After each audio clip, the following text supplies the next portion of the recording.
Untuk selanjutnya kita akan membahas 4 bagian pembagian dari hukum administrasi negara.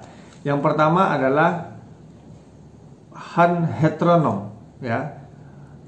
Artinya adalah hukum administrasi negara ini bersumber dari Undang-Undang Dasar 1945, ketetapan MPR, dan undang-undang yang mengatur tentang seluk-beluk organisasi dan fungsi administrasi negara. Jadi di dalam konstitusi Undang-Undang Dasar 1945 itu ada lembaga-lembaga negara, itu disebut dengan Han heteronom. Yang kedua ada Han otonom atau hukum administrasi negara otonom. Konsepnya adalah hukum operasional yang menciptakan pemerintah dan administrasi negara di bidang sektoral. Yang ketiga, hukum administrasi negara umum, ya. Tentu ini berkenaan dengan peraturan-peraturan umum mengenai tindakan-tindakan hukum atau hubungan hukum administrasi atau prinsip-prinsip yang berlaku pada bidang-bidang hukum administrasi di lembaga-lembaga negara itu. Yang terakhir, hukum administrasi negara khusus, ya. Artinya adalah peraturan-peraturan khusus yang memang dikhususkan untuk bidang-bidang tertentu. Itu adalah pembagian dari hukum administrasi negara. Yang pertama, hukum administrasi negara heteronom. Yang kedua, hukum administrasi negara otonom. Yang ketiga, hukum administrasi negara umum. Yang terakhir, hukum administrasi negara khusus, ya. Poin terakhir dari sesi pembahasan tentang hukum administrasi negara itu adalah bagaimana hubungan hukum administrasi negara dan hukum tata negara. Seorang ilmuwan hukum mengatakan bahwa hukum administrasi negara merupakan seluruh aturan hukum yang mengatur struktur atau susunan umum negara. Sedangkan hukum administrasi negara itu mengatur komposisi dan wewenang dari alat kelengkapan negara. Nah, jadi hukum administrasi negara itu mengatur tentang hukum strukturnya, bagaimana susunan umum dalam suatu negara. Sedangkan administrasi negara itu komposisi dan wewenang, lebih kepada apa tugas pokok dan fungsinya. Sedangkan hukum tata negara itu yang mengatur strukturnya. Nah, mungkin kita nanti kalau teman-teman bahas nanti tentu pembahasannya HTN itu eksekutif, legislatif, yudikatif. Administrasinya, hukum administrasi negaranya itu tentang fungsi, ya, atau tupoksi eksekutif, tupoksi legislatif, dan tupoksi yudikatif. Tupoksi adalah tugas pokok dan fungsi, itu salah satunya. Lalu kemudian Van Vollenhoven mengatakan bahwa konsepnya begini: badan pemerintah tanpa hukum tata negara akan lumpuh, walaupun dia sudah ada lembaga-lembaganya. Oleh karena itu tidak mempunyai kekuasaan atau kekuasaannya tidak jelas. Nah, ini juga bahaya. Jadi lembaga-lembaga negara atau lembaga-lembaga pemerintahan itu tanpa hukum administrasi, bagaimana dia menjalankan tugas pokok dan fungsinya, maka kekuasaannya itu akan bebas, dan ini berbahaya bagi keberlangsungan suatu negara. Artinya nanti wilayahnya itu bisa saja ke wilayah otoriter misalnya.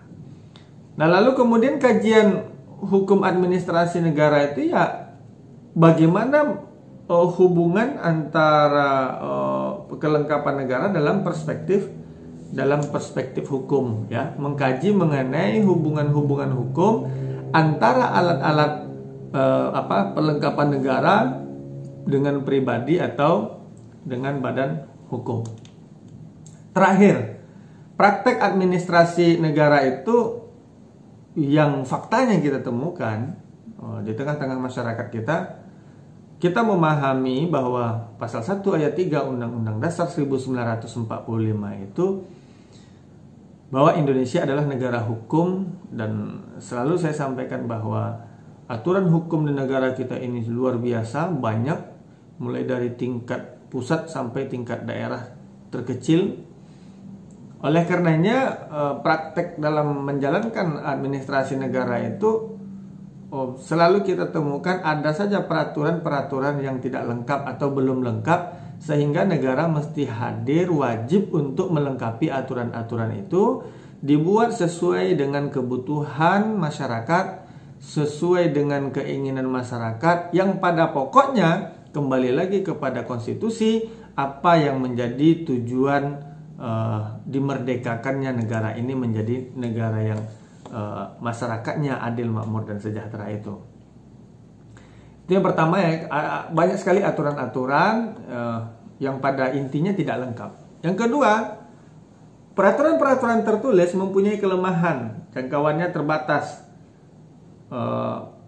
Aturan yang kita buat 1 tahun ini misalnya, bisa jadi dia tidak bisa menjawab permasalahan 2 tahun atau 3 tahun ke depan.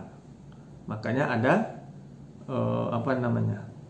kalau Undang-Undang Dasar 1945 namanya amandemen ya, atau revisi ya, revisi undang-undang misalnya, pengganti undang-undang. Oleh karenanya dalam satu masalah misalnya tentang kasus apa ya, tentang peraturan merek misalnya, dari periode ke periode itu ada aturan-aturan tersendiri sesuai dengan perkembangan dan kebutuhan di tengah-tengah masyarakat. Tentu dalam konteks ini negara, dalam hal ini pemerintah, wajib memberikan kemudahan-kemudahan kepada warga negaranya untuk menjalankan aktivitasnya itu. Misalnya di dunia usaha, ya diberikan kemudahan untuk mendaftarkan mereknya misalnya.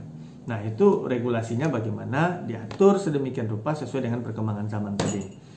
Lalu kemudian dalam prakteknya administrasi negara itu mudah ketinggalan dari perkembangan dan perubahan masyarakat, apalagi dengan teknologi yang kita kenal hari ini. Kalau kita berbicara administrasinya kan contoh nih, administrasi kita di kampus. Teman-teman wajib masuk, lalu kemudian isi absen dan ditandatangani. Nah, dengan situasi sekarang gimana? Administrasinya dosen wajib mengumpulkan lembar absensi mahasiswa. Tapi kan dengan situasi seperti ini, kita sebenarnya kan sudah ketinggalan. Seharusnya sudah ada teknologi yang ngisi absen sendiri gitu ya. Mungkin di tempat di kampus lain atau di program studi lain atau dengan dosen-dosen yang lain, ada hanya dengan absen itu share log, lalu kemudian selfie, dia kirimkan ke sistem misalnya, dia sudah tercatat hadir misalnya. Artinya menandakan dia aktif mengikuti proses perkuliahan.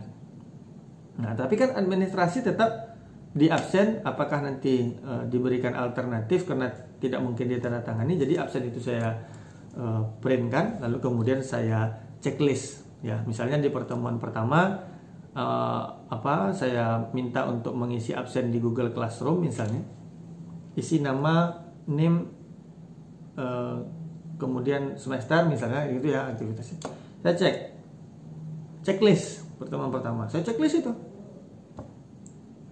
Tidak diparas lagi, tidak ada tanda tangan. Padahal administrasinya, aturannya kalau kita jumpa di kampus mesti ditandatangani. Bukan dikasih titik atau di checklist. Hadir. Nah, ini kan juga menjadi persoalan.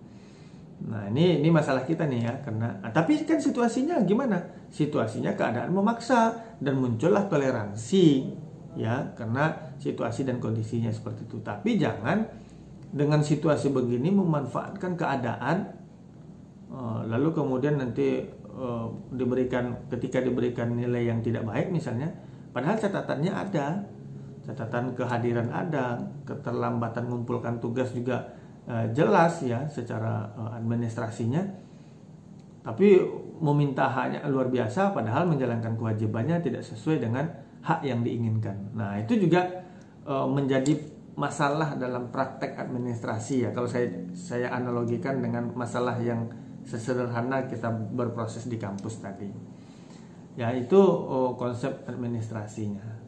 Saya kira itu yang dapat saya sampaikan pada sesi ini. Sebenarnya ada lagi, tapi nanti bisa kita diskusikan dalam pertemuan diskusi secara langsung, misalnya tentang azas-azas hukum administrasi negara, misalnya tentang azas legalitas, tapi di pembahasan-pembahasan yang lain nanti juga akan dibahas hal yang sama. Saya kira itu. Assalamualaikum warahmatullahi wabarakatuh.